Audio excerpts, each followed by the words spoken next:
What a difference. What a difference. Huge difference. Absolutely huge difference between mom's boyfriend, the so-called stepdad, and Madeline's actual father, who spoke with WFTV Channel 9 down in Orlando. And I want to talk a little bit about what he said. Also, I think we'll take a look at the ride that Stephen Stearns took with the deputy. Haven't done that yet on this live stream. So I figured we'd take a look at that as well. But what a difference. What a difference. There's a few things that he said in that interview with Shannon Butler, who's been on my show on Court TV a bunch of times, getting great information down there. We worked together years ago down in Orlando. The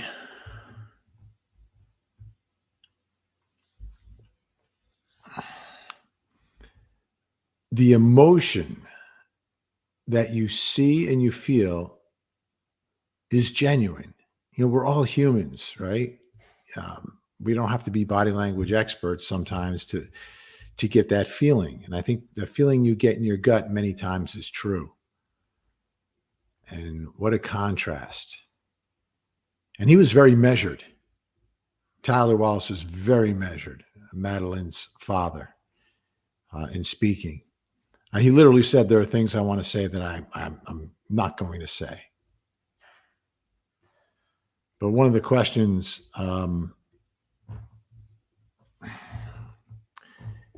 he said, every father knows what I'm thinking right now. Every father knows what I'm thinking when asked about Stephen Stearns. And yeah, you know what all of us fathers are thinking at that moment is that there's a level of rage, anger. Anytime anyone has ever acted out on one of your children, but your daughter, and it was an adult. I don't know if you've ever been in that situation where you suspect, and it may not be to this extreme in what Stephen Stearns was doing, but just any adult approaching and doing something to your child, whether they're saying something or whatever it is, however minor versus how drastic what Stephen Stearns is accused of doing. But you look at when someone does that to your child as a father, and if it's your daughter, there is a feeling of rage, absolute rage, anger. You need to control yourself. You need to take a moment. But to me, what we heard from Tyler Wallace was the truth. And I don't know how much more he knows than the rest of us know. Honestly. I don't know how much more he knows from what he said in that interview. He was asked, obviously, about Madeline's mom, Jen Soto. What, does she think she's involved in any of this? And he said, I don't know. I'm interested to know.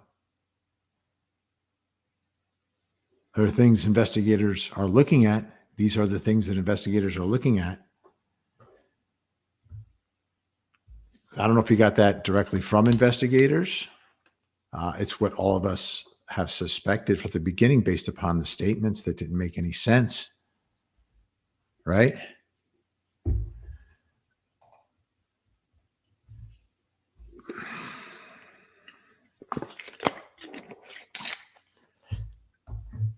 These are the things investigators are looking at. Jen's potential involvement in all of this. That's a big statement. And again, he's not referencing where he's getting the information. Is it just common sense, like we've all been exercising, or is it something he was told? We're investigating this. But it's obvious that they're going to investigate her. She's in the house. It's domestic violence. Mom's being investigated, period. And it doesn't seem like there's any information right now to exculpate her. There's no information right now to believe that she's involved. And that's where Tyler Wallace, Madeline's father, is. He doesn't know. He said, I don't know about Jen's involvement, but he's extremely interested in knowing. And that also tells me that he hasn't had a conversation necessarily with her as well. Since all of this has progressed to where we are now, from Madeline first being missing to where we are now. Big change of circumstances. Once they found those things on the phone, things got much, much different. Because teenagers can run away, right? Teenagers can run away. They do all the time. Often they run away for a reason, but, teenagers can run away. But that's not what happened here. That is not what happened with Madeline. He was asked another question about Jen Soto. Do you think she's a good mother? And his answer was, I don't know how I can excuse this. I don't know how I can excuse this. And when he says this, I mean, it's everything from the years of alleged abuse to her being found on the side of the road in St. Cloud after never making it to school, after the world was told that she was dropped off or taken to school and just walked the last quarter mile or so from the church. That's what she said too. That's what he said. That's what she said. So if you're just joining us, welcome. Great to have you on. Vinny Politan, by the way. I have a show on Court TV every night from 8 to 10. You may or may not know that. Talking about the case of Madeline Soto, the young girl who had her 13th birthday. The following morning, she was reported missing by her mother. She was living apparently with her mother and her mother's boyfriend, who the mother referred to as a stepfather. They weren't married, but said stepdad. That's who this man was, according to Jen Soto. Jen Soto and Stephen Stearns, the so-called boyfriend / stepdad, whatever he is, then he gave this story. They both gave this story that they say, we dropped her off. Then it was Jen saying, no, well, he actually dropped her off. I was tired because I worked the night before, missed her birthday party.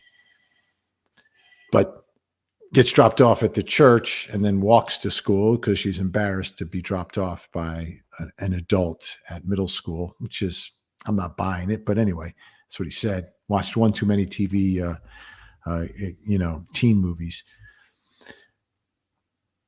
So he's lying. They lied. They both. Well, she didn't tell the truth because she told a story that clearly from the evidence is not true. So she told something that was not true. Did she know it wasn't true, or was she just told this is what happened and then she repeated it? We don't know that. We don't know.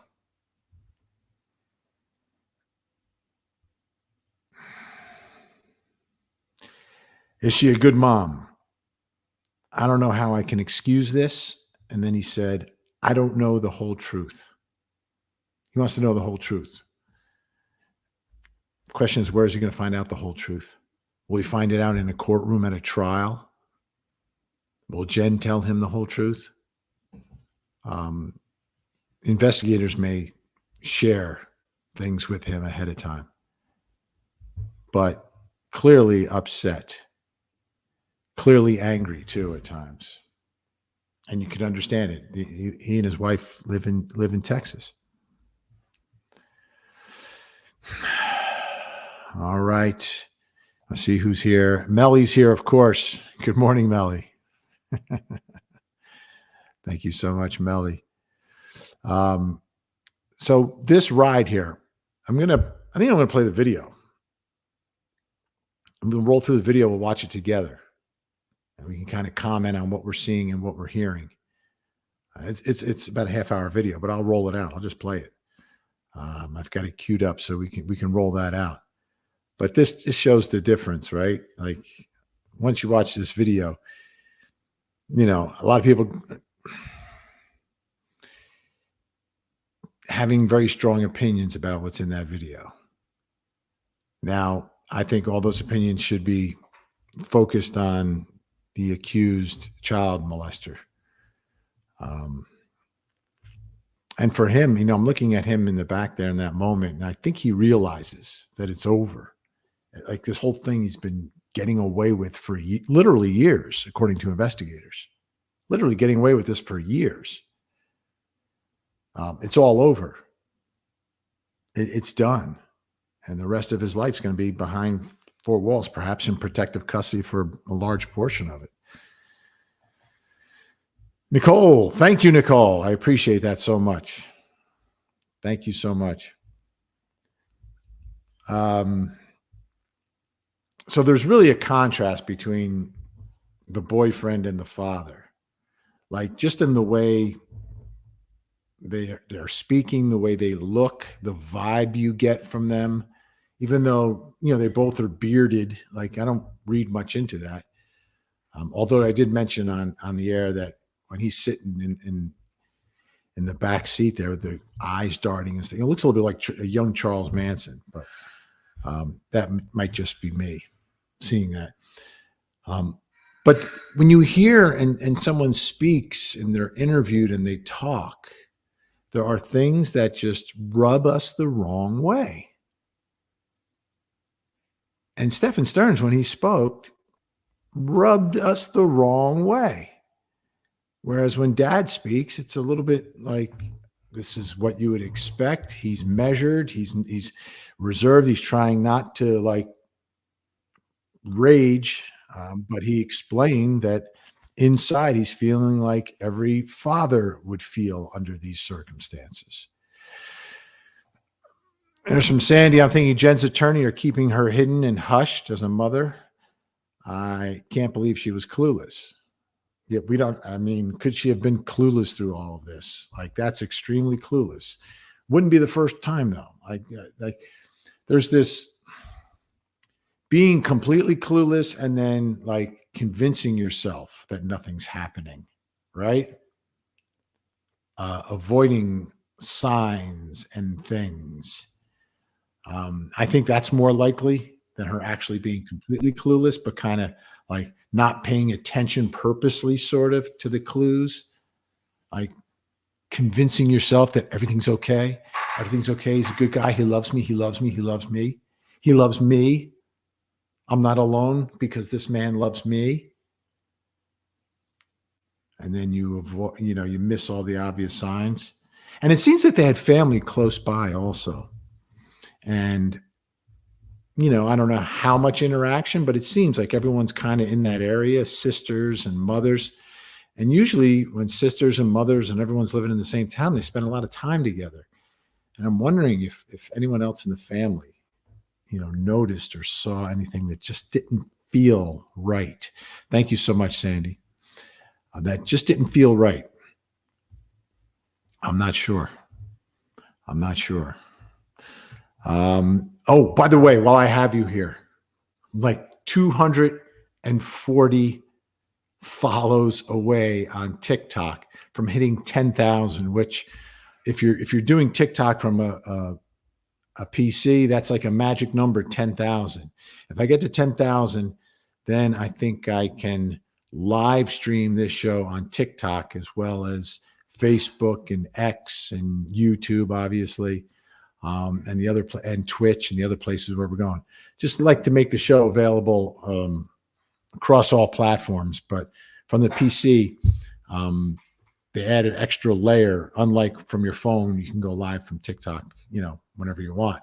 But from a PC, they're limiting it because I think it's kind of in beta.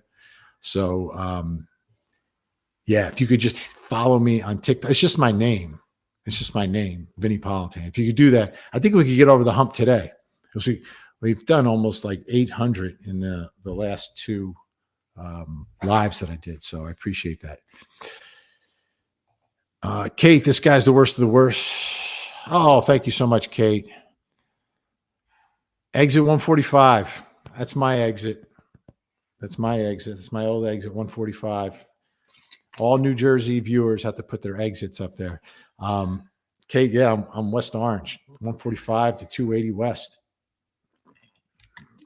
Grew up in West Orange. All right. Thank you, Kate. Thank you, Kate.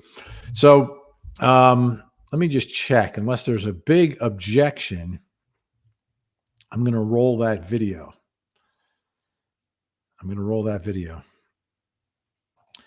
And Hannah, wondering how the mother didn't have a clue. The doctor as well, right? We expect like everyone to sort of have an idea, right? That the doctor would pick up something wasn't right. She wasn't acting right. And then maybe some questions. Maybe she was threatened so much that she was getting really, I mean, she was hiding it for so many years, right? Thank you, Low 12. Appreciate it.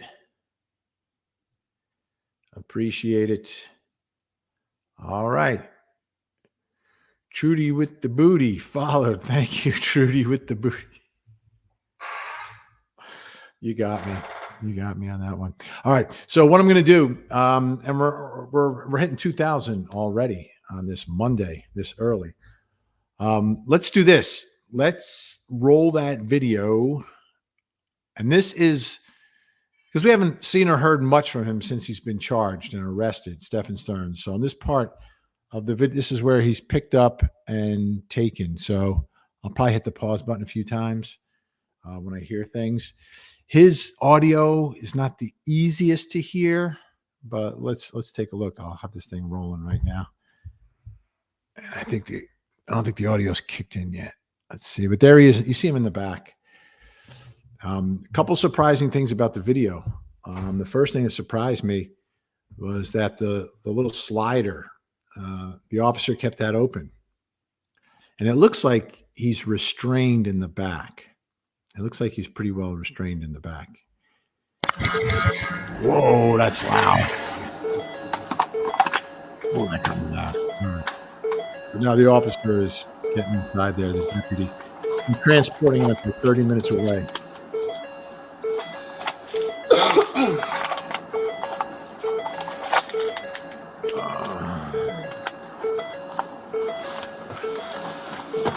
Where is the mother these days, Sandra? The mother, we don't know. We don't know if she has counsel. We don't know if she is.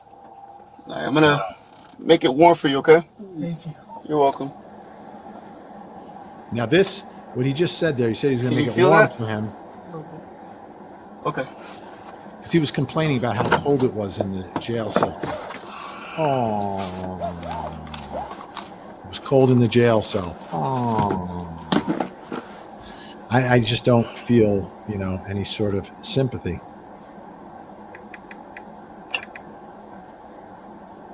Whether she was involved or not, there was intuition, had to be behavioral science. I don't buy a case of denial. Yeah. I mean, it could be. Yeah, I think most people think that. I think most of us think that all these years this is going on. There's no little clues, nothing that a mother should follow up on to try to get her daughter to provide information, right? That's part of what you have to do as a parent, is to try to, and sometimes children don't want to talk to you. We know that. Sometimes they don't want to talk to you, but a lot of times they do, especially if you reach out to them, bring them to a safe place, figure out a way. But thank you so much, Melly. And look at Rahat Dana. Is it Rahat Dana or Rahat? Rahat Dana? Is it about the hat? Right. I'm going to need some clarification, but thank you so much. Let's smash the button, folks. Let's see if we get to 3,000 today. On this Monday. On a sleepy Monday, can we get to 3,000? So in this, I think initially there's a lot of quiet for a while. And then I think he makes another call. He has to make another call to his boss about where he's dropping him off. I think that's coming up right here. So let me see that volume. I can try to probably keep that volume down a little bit. I'll keep that volume a little bit lower because that's not Super important. ALT leaving the jail now. That's before the conversation starts. But look, the window is open in the back. Probably less, sir, because we're taking the turnpike down to 192. So we're taking I-4 to the turnpike. So I did, sir. I texted him. Yes, sir, he did. Thank you, sir. Bye.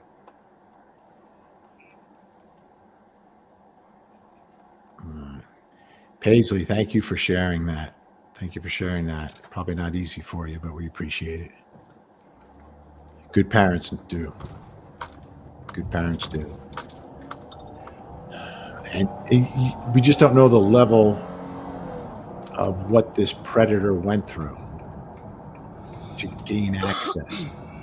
You know, like what steps did he take? What sort of cover stories did he have? How's the temperature feel? Better than it was. Okay. Thank you. You're welcome.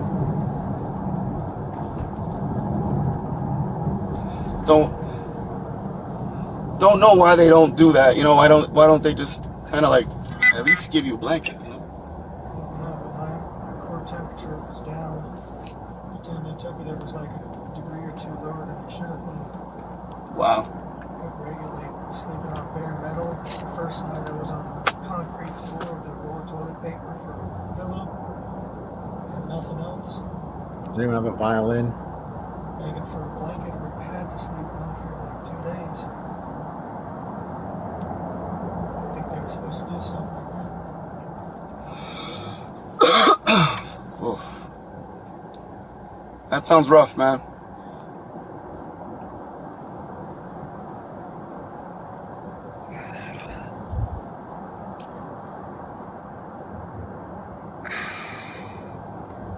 I wonder, right? So put this in perspective, like, and you know, I'm working at Court TV. Everyone's presumed innocent. That's the way our system works. So he's still presumed innocent of this. But nowhere in the conversation does he talk about having lost his so-called stepdaughter. Right? There's no sadness there. Everything's about him. Like, he was sleeping on a cold slab. She was discarded on the side of the road, right where he was changing a tire. So come on. Please forgive my cough. I've been trying to get rid of it for the past like 2 or 3 days, and prior to that I had a really bad cold. And I always found the Ricola honeys, the honey Ricolas, do really well to smooth out your throat. you know, I like those, man, but have you ever tried the berry ones? The Ricola berry? No. Phenomenal. I just have to stop it right there. I don't know. I maybe I'm thinking too much about this, but and for two reasons. I think the officer wants to keep things, you know, de-escalated, calm, because this is a man who obviously is in a desperate situation. He's just been arrested for crimes that will leave him in prison for the rest of his life. And he's the prime suspect in the highest profile murder case in Central Florida and one of the biggest in the nation right now. And he knows he's got somebody who's cornered, and people when they're cornered become potentially dangerous. So he's transporting this person, and it seems he's doing a good job of de-escalating. But I'm thinking in the back of my mind, like he's talking about the cough drops, the Ricola. Like this guy in the back seat is never going to go to a 7-Eleven again. He's never going to go to a store again. I mean, he won't have these choices anymore. You know, whatever the commissary has if he has any money in the commissary. I don't know who's going to give him money, but maybe he'll earn it on the inside. But at the end of the day, like this conversation to me is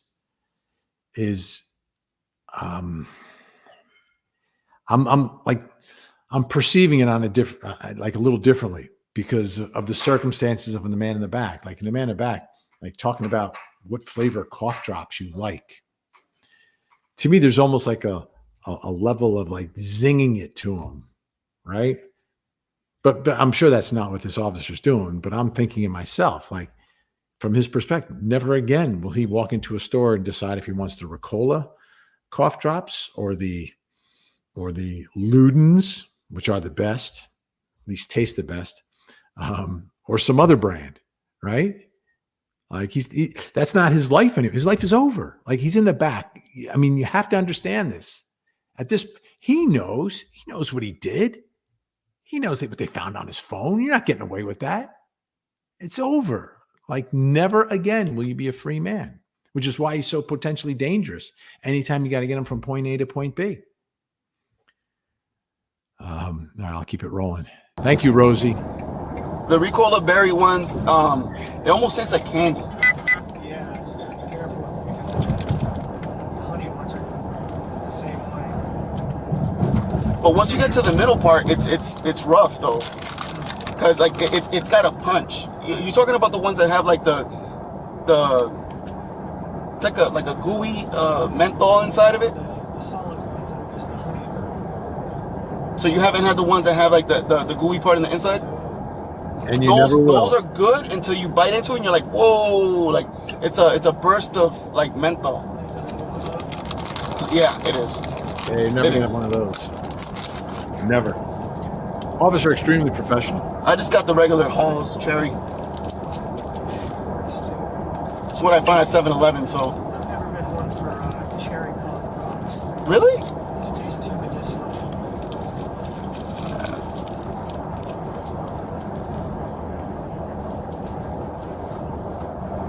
It is hard to hear him in the back. Also looking out the window. And I've heard people give different takes on this on my show on Court TV. On the one hand, looking outside, like how many more opportunities is he going to have? I mean, you'll probably count on one. Well, it depends on if he goes to trial or not, and when all that happens. But I mean, he could very well be looking at like a handful of times that he'll ever be outside of a prison, right? Like he'll get time in the yard, probably, hang out in the prison yard. So you do get some outdoors, but this is like outdoor in society. Like just think about it, just like driving down the street. Just drive like things that you take for granted. Like this is it. It's over for him. Is he looking out and thinking about that? Or is he looking out looking for little girls so he can take a mental picture in his mind? Because that's all he's going to have. That's all he's going to have. I'll continue rolling it here. Thank you, Danielle.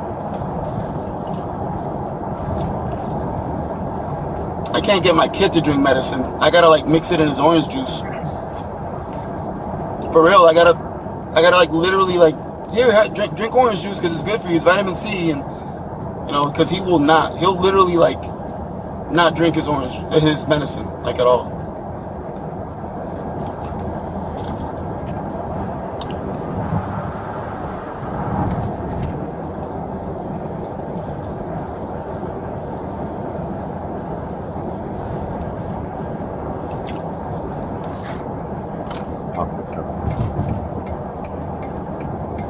See him a little better. Now, Michelle was talking about when Jen was comforting Steph in one of the interviews.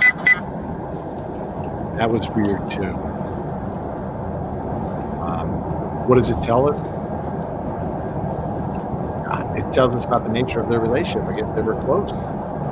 So the closer they are, that's the worse for her, right? Seemingly be worse for her. They had this really tight, close relationship. Now he's on the other end here. I would have liked her to come out and say something about him and his arrest and the charges and the phone, etc. But she may still be under the microscope in the investigation. To me, that's the scariest part of this whole case.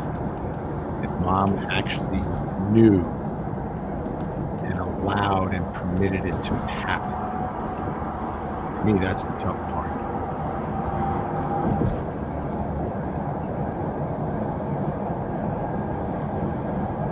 So they're not necessarily like, so in this case, I am sure he knew who he was transporting. Too high profile of a case. In every situation, they probably have some information about who they are, so they know the level of potential danger, violence, etc. And I'm not sure what the training is here about conversation. Although I did have one expert on my show who said that he was really surprised that the window was open just because of what could potentially happen with the window. So he was surprised. He wouldn't have done it that way. I'm sure there's some level of choice for the deputies that do this. I am sure there is training on what's appropriate, but the actual conversation, now you have to remember from a legal perspective where we are here. He's already been charged. He has a lawyer, so you cannot interrogate him.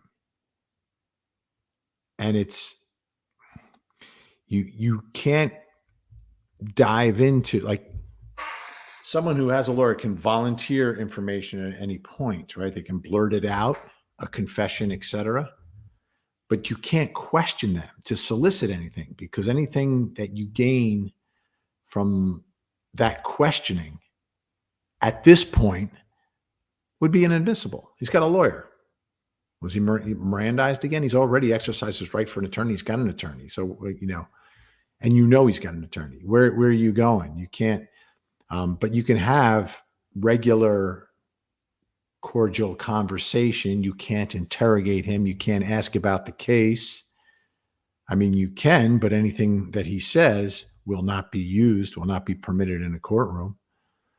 But I think the back and forth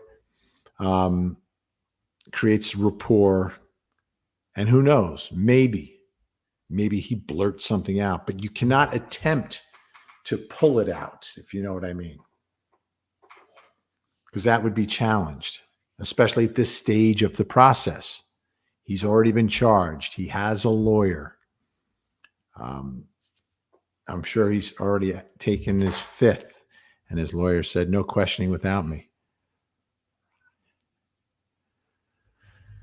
So that's where we are. Thank you, pretzel crisps and dip.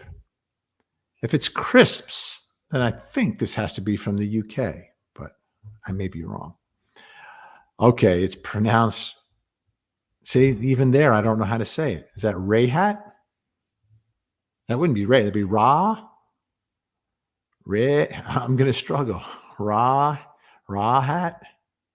Ra. Like two A's. It's like Ray. I would think R-A-Y would be Rayhat, but we'll get it. Don't worry. Gen X will figure it out for me. She'll get it for me. But thank you so much. I'm able to keep the video rolling here. So in my career, for a couple of years, I worked down in Orlando at one of the news stations. So anytime we have stories down there, it's like, trip down memory lane for me.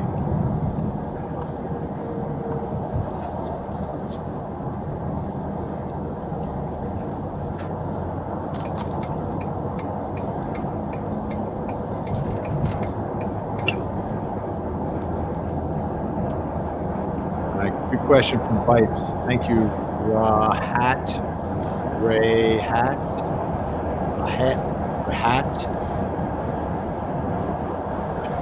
So Vibes, do you think this will be the ultimate penalty? Yes, on the homicide. They may seek it on the other aspect of this, but you've got Supreme Court, United States issue on that, unfortunately. The actual application of the ultimate penalty down in Florida may not be constitutional. So that's the way most are interpreting it. Does it become a bargaining chip? Maybe. Do you go for it anyway and make him appeal, perhaps? But once there's an arrest and charges for the homicide, I believe yes, would be the answer there.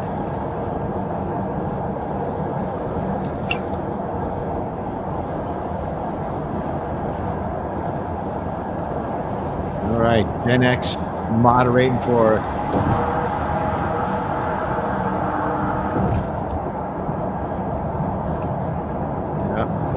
Crisps in Scotland.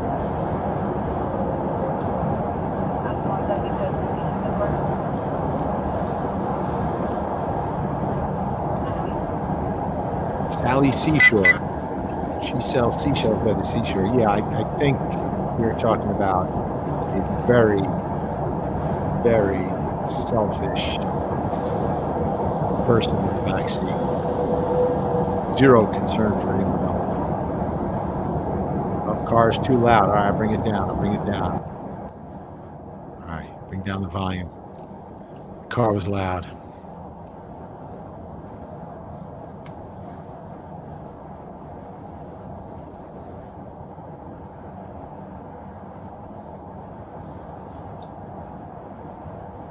So there's a lot of silence here. His head is down. Fascinating that, I mean, that's just your thinking, right? If you're in the back of a car and you're down, like he's not like he's playing with his cell phone, right? Your head is down. You are just like realizing everything, the reality of this moment, the reality of this day, the reality of your situation. This is it, you know?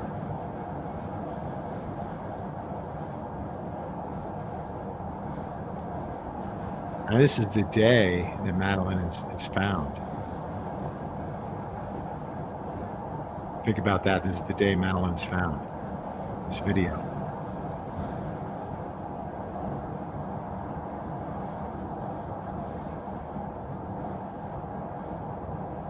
His behavior throughout.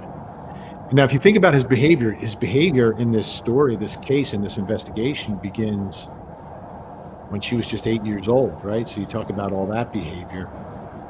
Then you talk about the morning, like this driving around. And I wanted to take a moment. Let's listen. You're welcome.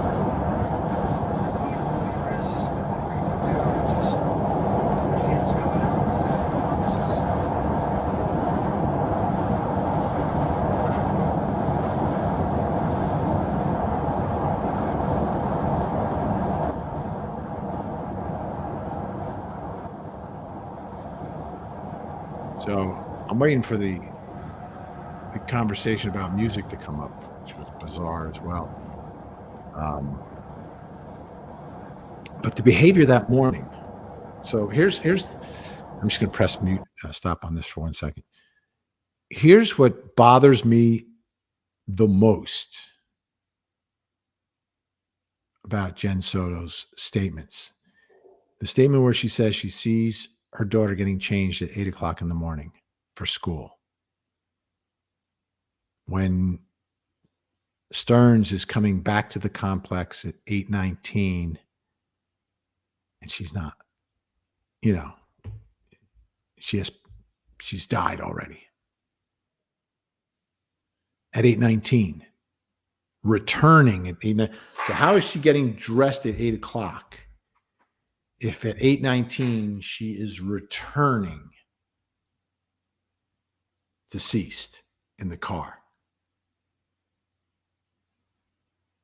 And why would you leave for school? Let's say you left for school at 8:05. I mean, she's getting dressed. She gets dressed real quick, no breakfast, just heading off to school at 8:05 or 8:10 without a backpack, without a laptop, because they were thrown out at 7:35. And there was no big hubbub in the house about where's my backpack. See, this part really, like that 8 a.m. I saw her getting dressed is the problem above and beyond any other problems for Jen Soto. Because she says, I saw him. Okay. It's not about the ride to school. It's not about we drove. Oh, yeah, he really drove, but he's telling her this. She's saying, I saw her getting dressed at 8 a.m. If you're getting dressed, that would mean she would get into the car and go to school without her backpack, without her cell phone, and without her laptop, right? The cell phone was home, laptop, and backpack are in the dumpster at 7:35. So she's doing all that. She gets dressed and jumps in the car. And then something happens in the car. And then he's back at 8:19. Like that. To me, that's perhaps the most unlikely of all scenarios. That timeline, that doesn't work. It betrays logic. I think it betrays time as well. There's just not enough time for all that. Now, we haven't been told about all the videos they have. I would presume if they have video of him returning, they would have video of him leaving. Unless those cameras only pick up cars that are coming in and they're not worrying about cars going out. Angel, thank you, Angel. Appreciate it.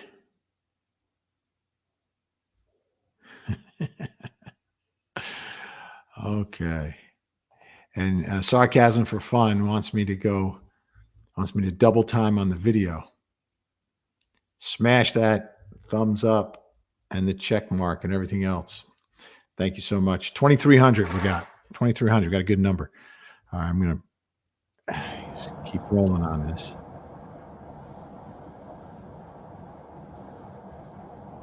Thank you, Sarcasm. Just for fun. Just for fun. Hello. ¿Cómo? He's got.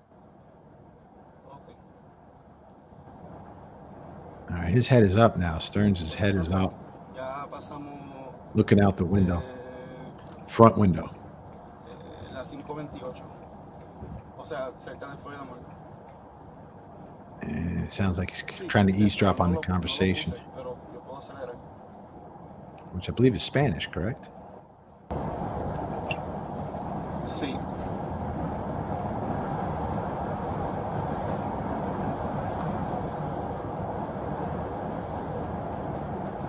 Sí, pero no vieron. There we go. Stearns again looking out the window. Again, last time, one of the last rides. When you if he goes to trial, he'll be held. He'll stay Okay, voy de camino. at the jail closest to the courthouse, and I'm trying to remember. I think in Orange County, I think they have to bring him every day. I think they bring him and then they drive him underneath the building, and then bring him up. There are some courthouses where the jail is like right next door, and it's you can walk him over. But Orange County, as I recall, I do not believe it's that way. If he's tried in the Orange County courthouse or the Osceola County courthouse, could be either one. But I think it'll be the same one as the Casey Anthony trial.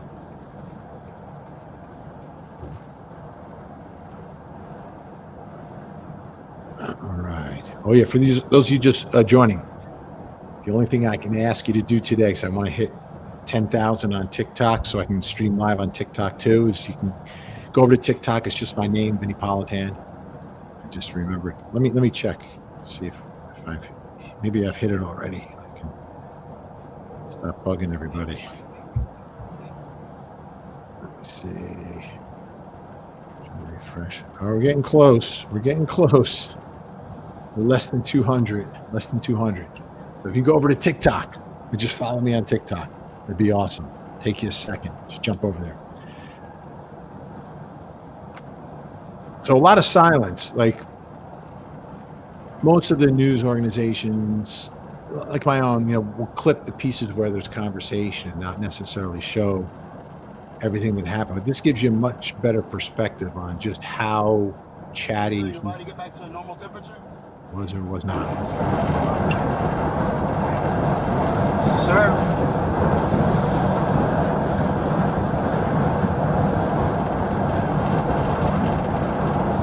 What kind of music you like? Here we go. You like classical music? Sometimes. Huh. You're the first person that's ever said classical music. Yeah. Classical.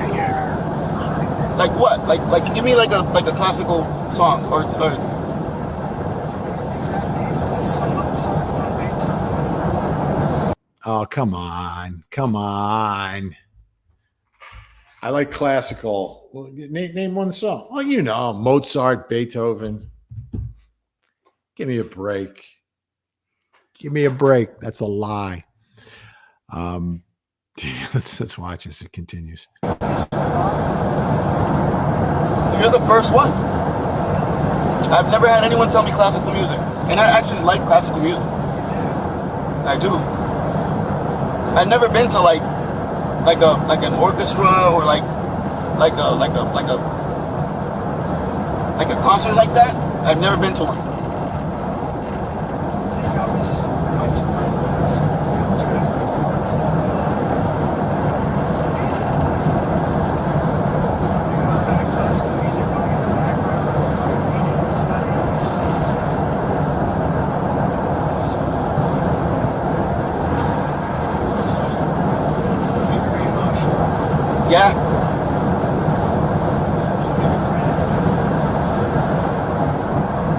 Those composers, those are some of the first rock stars. You're actually right, because let's say it's not a newer song, but let's say November Rain, right, by Guns N' Roses. What Slash does with the guitar towards the end of that whole track, he literally makes that guitar cry. Like, it's one of those moments where you're like, wow. Slash is amazing. Like a lot of classic rock too. I like Metallica. Metallica's my all-time favorite. Metallica has been an OG for a long time. Queen's a big one for me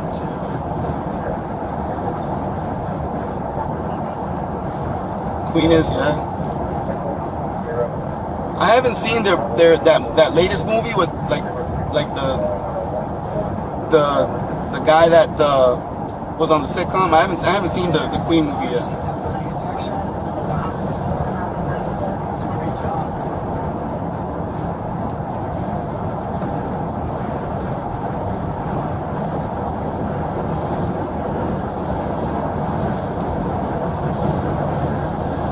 I even like Linkin Park. Yeah, I was big into Linkin Park.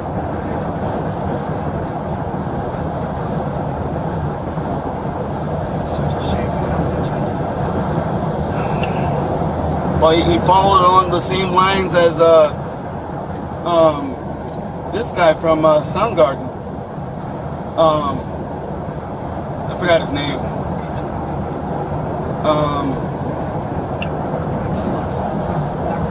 Oh my gosh. And then when he went over to Audio Slave, you ever heard Audio Slave? I mean, Audio Slave came out with like one album, and they just crushed it.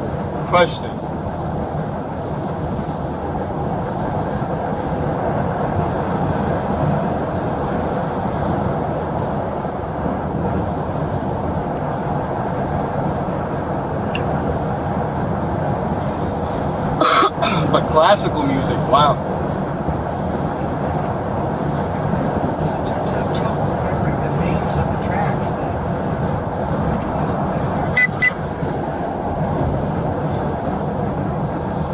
You know, the one type of music I never got into was country.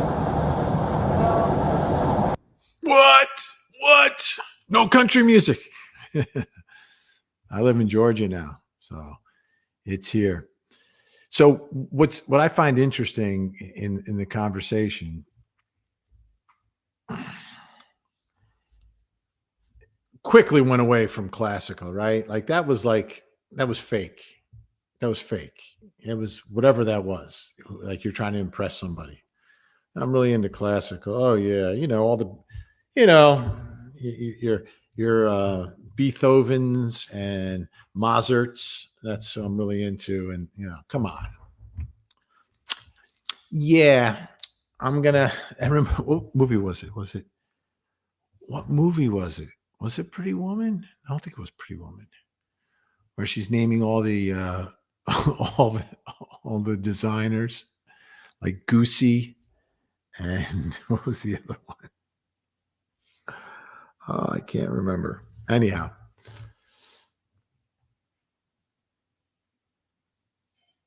yeah, it's good night, Tiffany. Good night, Tiffany.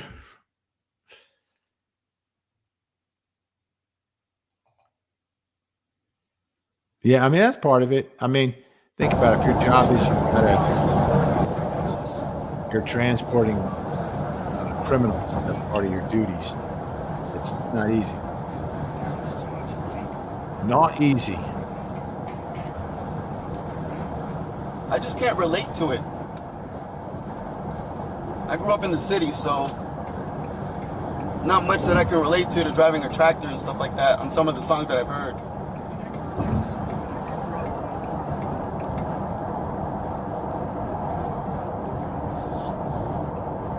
You grew up on a farm? Yeah. Wow. See, now we're getting some background information, right? He grew up on a farm. Who knew that? Who knew that? I didn't know that. Who knew that?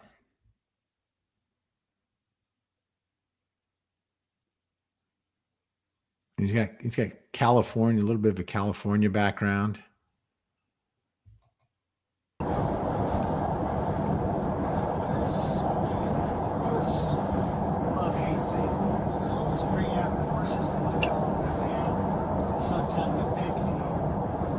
Stones every day. He was a 10, 11-year-old kid.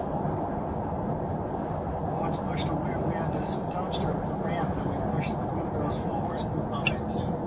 Until we pushed it and the wheelbarrow tipped over and took me right with it into the dumpster full of horse poop. I think there he's recalling the story where he ended up in a dumpster full of manure. And you see the reaction from the officer.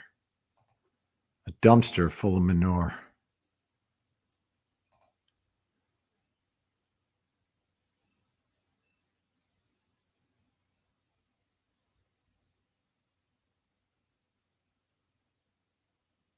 All right, synth. All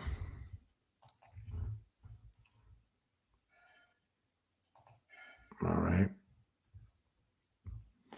And are you talking about why in this video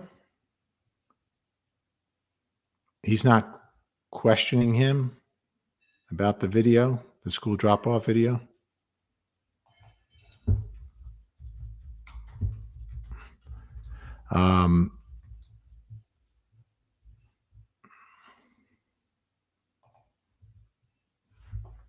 Let me see. So at this point of the conversation, for the first time here, getting some background about Stephen Stearns. We've heard very little about his background. We know about his time in Orlando. We've seen the video of him working at Disney, doing some work there. You look at his Facebook page, very scattered information, nothing, no depth to it. And obviously no one's speaking out on his behalf. Like, I think a few of his friends from a different point in his life had interacted with Gray Hughes on his stream. But no, you're not getting that big picture that oftentimes we get in these cases where you end up finding out everything about it. To me, it's still a little,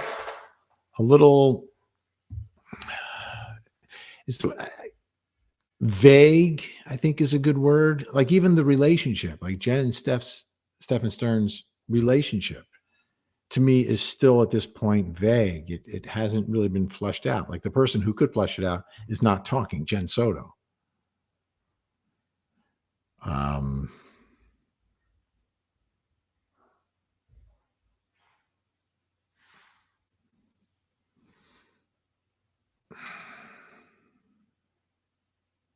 So now why can't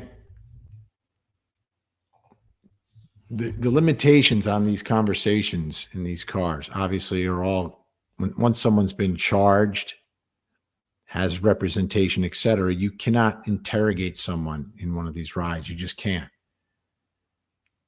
If you do, what he says can and will not be used against him. He's already got representation. So it's not going to happen. Just not going to happen. Cali girl, California not claiming him.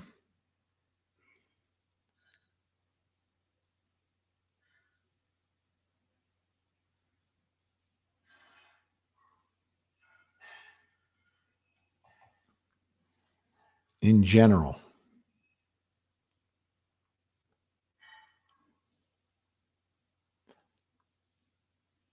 No, in general. Sorry, I'm just not following the bouncing ball there. I'll have to figure that out. 1 second.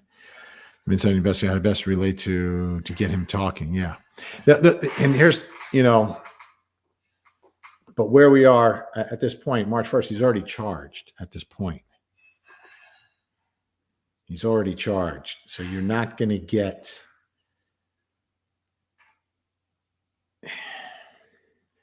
You're not going to be able to, like, he'd have to waive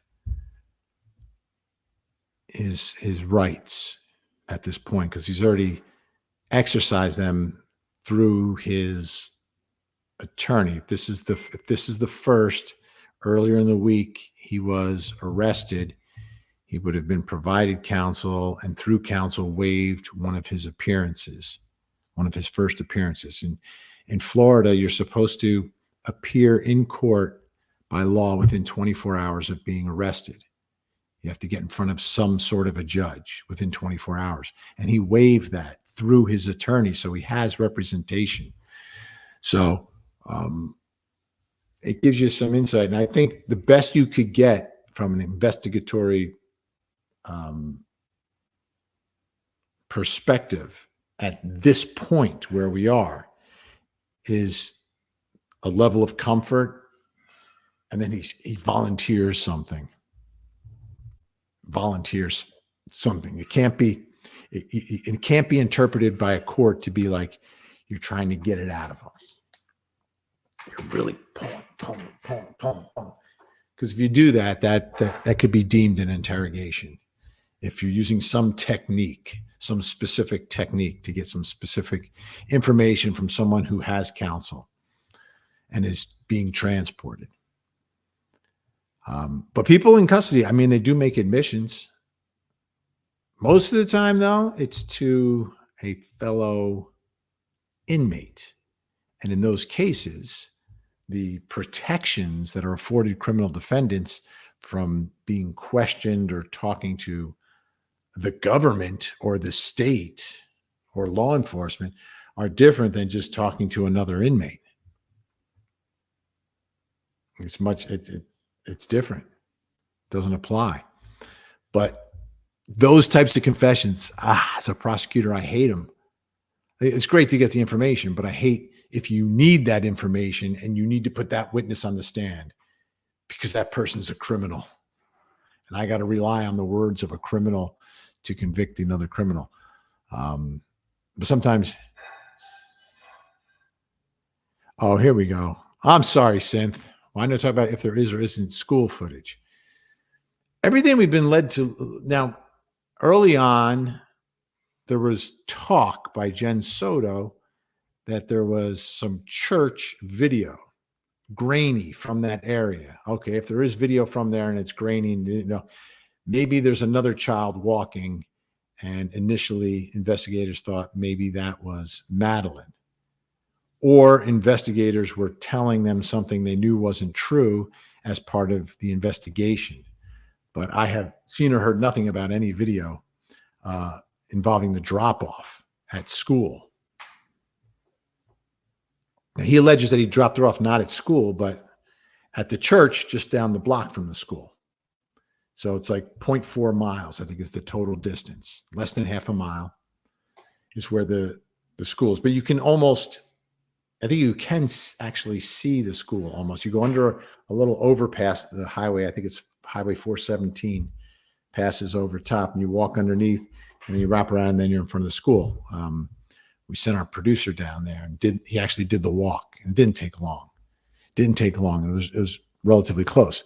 But looking for videos, the only cameras he spotted close to the street area were the traffic cams. They had some on some of the street lights. And then if there were cameras in the church parking lot, they could have been attached to the church itself. And if that's the case, then it would have been very grainy, right? Something from there, because it was so far away. The church is so set back from the sidewalk that it would likely be grainy because of the size of the image. But we haven't seen anything. I haven't seen anything. The only talk about it, again, came from Jen Soto saying that's what investigators told her. But if that video existed at the time she was missing, I would think they would have released it and said, have you seen this girl? Here's where she is heading. Here's what she was wearing. Because it took a few days to find her. And if you don't know where she is and you've got an image of her, the last known image of this missing girl, you're gonna put it out there. We've seen it tons of times. We just saw it in Tennessee in the Riley Gaines case. The Riley Strand. I messed up his name. Anyway, in the case in Tennessee, the college student went missing. We saw the last known images there. No images in the Sebastian Rogers case. But in most cases where there is an image of someone walking in a certain direction, or you can see what they're wearing, and you can stamp the time of day, you put it out there while they're missing because you want to find them as soon as possible. Anyone have any information? But that wasn't released. So I don't know if the video doesn't exist or if the video they quickly determined was someone else.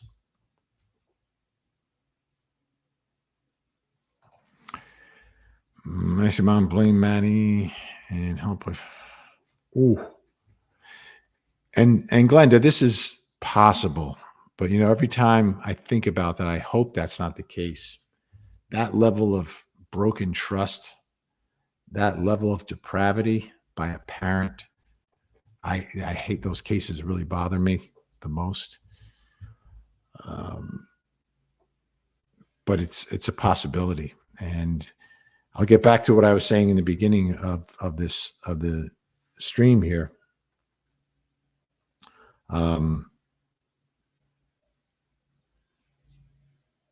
Madeline's father spoke to Channel 9, WFTV, Shannon Butler down in Orlando.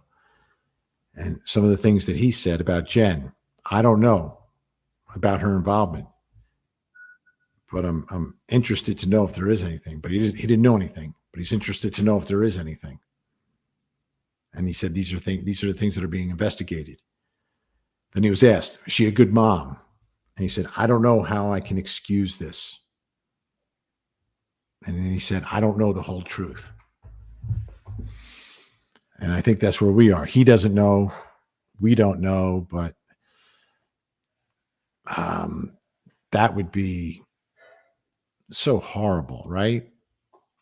Imagine how trapped, if that was true, how trapped you would be as a child in a home where mom is not doing anything for you.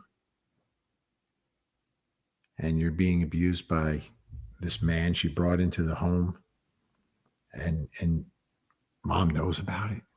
That's to me, that's an unthinkable pain and torture and psychological torture, physical torture on that little girl. Every 26 seconds. Yeah, unfortunately, it is every 26 seconds. Thank you so much. Appreciate all the support here today. And I'll play a little more. Luckily, it's just mostly grass and oats, so it's not. But it stinks. Talking about manure. Why did you work there? Was it like your family's farm? Yeah, it's my family. So you're from Georgia? I've been all over. I was born in Illinois, lived in Georgia, Florida, and California all the time. In rotation for most of my life.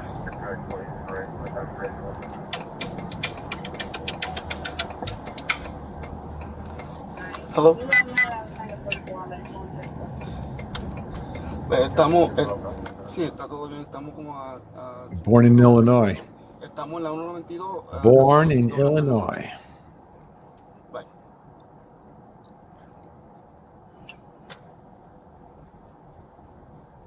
There we go. See, I was born in Puerto Rico and then I was raised in Boston. So, hey, it was. I mean, I didn't grow up in Puerto Rico because my mom left there when I was 2. And I grew up more in Cambridge and like Boston area. So that was like a big city, you know, projects and that's Interesting. I don't think he had a job though. Like he didn't. I don't think he had a It's job. definitely different. I don't think he was. I think he was Definitely like different. sort of mooching off of them, which makes it even more And then I moved down here. So maddening. Georgia, Southern California, Florida, Southern California was nice. San Diego area. 8:00 tonight. Let's listen. Towards the beach. Somewhere like Newport, California is nice. I've been there twice. I've been there twice. I used to visit. Weather's always really nice. At least when I lived there, the mountains are really nice too. Easy to make friends, easy to meet people.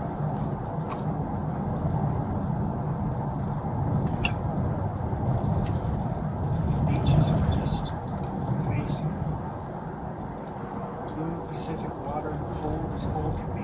Oh, yeah. There's no warmth to that water at all. Swim for about 30 minutes until your muscles start to seize up.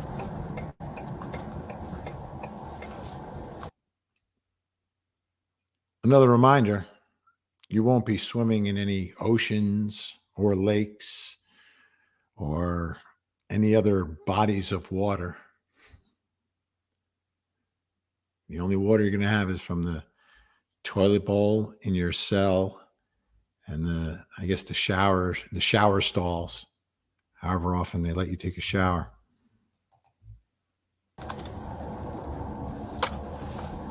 So once we get here, I gotta go into the interview room and I gotta do the arrest affidavit. Basically, you have two warrants, so I'll let you know what those are.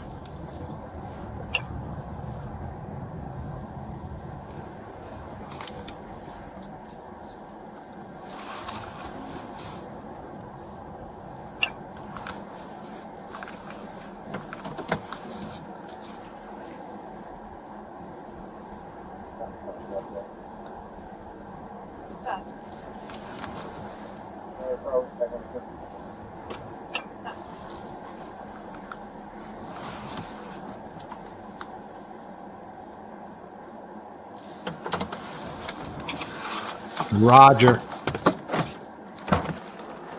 Read off the super chats, not only comment. Some of us are only listening. Oh, like radio. Gotcha. Like the old Sirius XM days for me. Thank you, Sandy. Appreciate that. All right. That's the end. So if you look at the whole video, right? There wasn't a ton of conversation, but there were a couple of little spurts of conversation. And there at the end, you finally learned a little bit more about Stephen Stearns, moved around a lot as a child, born in Illinois, spent time in California, ended up in a dumpster full of manure. Probably where he belongs, right? Um, some, his tone and manner, he seemed like he was more concerned, from my perspective, to have someone to listen to him rather than listen to the person who was talking to him. You know what I mean? You ever had a conversation with someone like that, that they're just more interested in what they have to say to you rather than hearing what you're saying to them? That's what I gathered from him. And the other big thing that has happened in the case is that Madeline's father spoke with Shannon Butler, WFTV, down in Orlando, Channel 9. And in the interview, the line that has stuck with me is he said, "Every father knows what I'm thinking right now," when asked about Stephen Stearns. Every father knows what I'm thinking now. And I think every father knows what that is. I think every mother knows what that is as well. But it's a sense of extreme anger, rage that you have when your daughter's been harmed. And in this case, it couldn't get any worse. She was tortured for years and then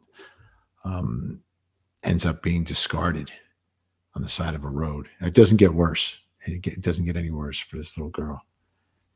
It's still hard to fathom that this level of evil exists in our world. But I've been covering these cases for decades at Court TV, and probably 80% of what we cover are cases involving the deaths of other humans. And you see the worst. You see all these different levels of depravity.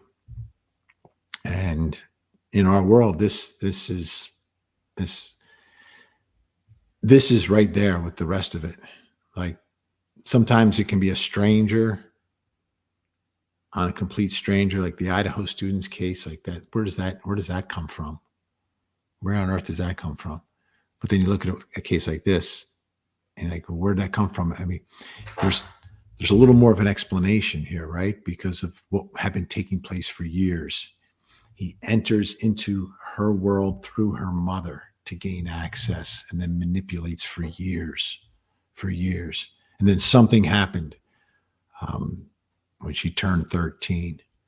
I think a big part of it was Madeline was ready to stand up for herself. She already said she wanted to leave the house and live in the woods. I think she was, like many teenagers, starting to feel like, yes, I've got a say in all of this.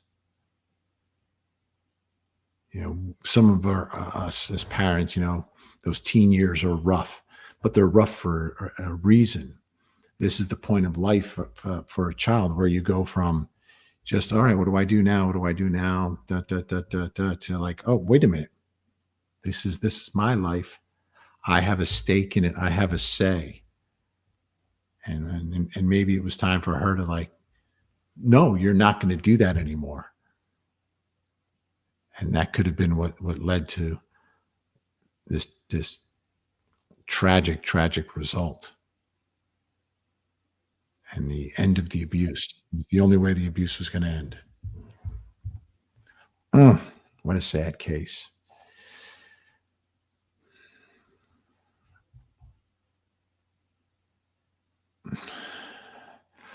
I see. So you're lurking and listening while we work, says Sarcasm for Fun. We are lurking and listening while we work. I got it. All right. So the stream. All right. And Maddie lived through more trauma than most adults can handle emotionally and mentally. Her strength is unparalleled. Demons truly walk among us. And that is absolutely true. See it every day. And it's sad. Every 26 seconds. My mom knew and had the same level of apathy as Jen. I think he had been drugging her for years. You S/A. Not going to say it out loud, but and the night of her birthday went too far. An OD or accidentally suffocated her. I think that's the most likely scenario, right? That someone that she stood her ground. She stood her ground. Now I'm 13. I'm a teenager. No, this is not going to continue to happen. Yeah, I'm so sorry. Every 26, they you had the mom like that. And thanks for sharing. V. Louise, Vinny, absolutely love your YouTube channel. Thank you. We'll be here as many times a week as there's news or I have the energy to get her done. So I got to wrap up now. I've got a meeting coming up in a few minutes, but wanted to let you know and remind you every night from 8 o'clock to 10 o'clock at night, I am live for 2 hours on Court TV. It's unscripted. I have an amazing team of producers who all are passionate about true crime. And each day we're digging up and telling the biggest true crime stories, whether it's an investigation, a mystery, or a trial that is happening. We are on top of it. We've got a great team putting things together, gathering up the video, finding the guests, digging up the angles, going through the court documents, everything. Each night from 8 to 10 on Court TV. Gen X, thank you. Frankie Figs, thank you. I think Gen X in one of her posts has put a link if you want to know how to find Court TV if you don't know where we are. So that is appreciated. Thank you, everyone. Get your taxes done. Remember that was a big thing? Like people would wait online at the post office and they're filling out their tax forms. Nobody does that anymore. Everyone does it electronically, like in January. But but today is the deadline. So either file for the extension or get her done if you haven't gotten it done, your taxes today. I think they're due today, right? It's still the 15th. I don't even pay attention to that anymore. But anyway, have a great day, everyone. Great to see you. I'll be back on 8 o'clock tonight. That's Eastern time on Court TV. Then you can watch me on weekends. My show on the weekends, Vinny Politan Investigates, I think we just switched it to 8 o'clock at night. It had been on at 10 o'clock in the morning. So you got to check your local listings. It's either 10 in the morning or 8 at night. I think we just switched it to 8 at night on Sunday. Anyhow, thank you so much. Have a great day. And as always, please don't forget to hug the kids.